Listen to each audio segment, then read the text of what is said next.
ભેસાણા ગ્રામ પંચાયત બની સમરસ બનતાની સાથે દક્ષાબા બહાદુરસિંહ ઝાલાએ શું કહ્યું તે જુઓ। મહેસાણા તાલુકાનો ભેસાણા ગામમાં મહિલા સરપંચની નિમણૂક થઈ છે। મહિલા સરપંચ બનતા ગામમાં ખુશીનો માહોલ જોવા મળ્યો હતો। TYBએ અભ્યાસ પાસ કરેલો ભણેલા આજે સમરસ ગ્રામ પંચાયતના સરપંચ બન્યા છે। કહેવત છે કે શિક્ષિત સ્ત્રી ઘર તારે છે, પિયરનું તારે અને સાસરિયાનું પણ તારે। એવી જ રીતે આજે તે સરપંચ બનીને ઘર અને ગામને તારવવાનું પણ કામ કરશે। ગામને ગોકુળિયું ગામ બનાવવા માટે દૃઢ નિશ્ચય કર્યો છે।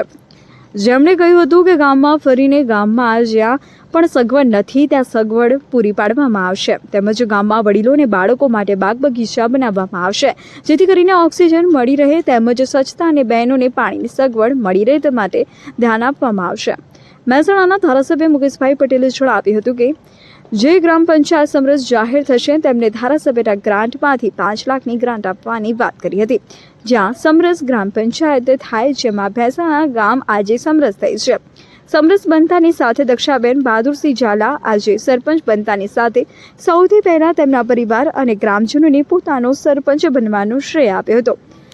રિપોર્ટર ચેતન પટેલ, મહેસાણા। આપનું નામ જણાવજો અને આજે જે સમરસ કર્યા બાદ તમને સરપંચ તરીકે નિમણૂક કરવામાં આવે છે, શું કહેવા માગશો?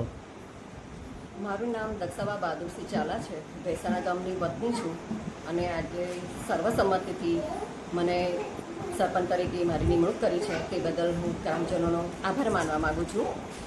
અને જે શું આગળ સરપંચ બન્યા પછી તમારું સૌ પ્રથમ કાર્ય શું હશે? સરપંચ પદે આવ્યા પછી મારું જે પહેલું જ કાર્ય છે, જે અધૂરા કામ છે એ પૂરા કરીશ અને ગામમાં ફરીને જોઈશ જ્યાં જે વ્યવસ્થાનો અભાવ હશે ત્યાં હું પૂરી કરીશ। કેવા પ્રકારના ગામની અંદર વ્યવસ્થા અત્યાર સુધીમાં છે અને ભવિષ્યમાં કેવી કેવી સુવિધાઓ તમે કરવા માગો છો? એ તો નહીં અત્યારે। હવે તમારા આગળના શું એજન્ડા હશે, કઈ કામગીરી હશે? હવે ગામમાં પાણીની વ્યવસ્થા પૂરી કરીશું, જે રોજે રોજ પાણી મળી રહે એવું કરીશું। કંઈક ગટર વ્યવસ્થા સારી કરવી છે, પ્લસ રોડ રસ્તા સારા બનાવવા છે, સ્વચ્છ ગામ રાખ્યું છે। ગામમાં ક્યાંક બગીચો નથી એવું હતું, તો બગીચો બાબતે શું કહેશો? ગામમાં બગીચા બનાવીશું અને પ્લસ લગ્નની વાડીની પણ સુવિધા કરવી છે।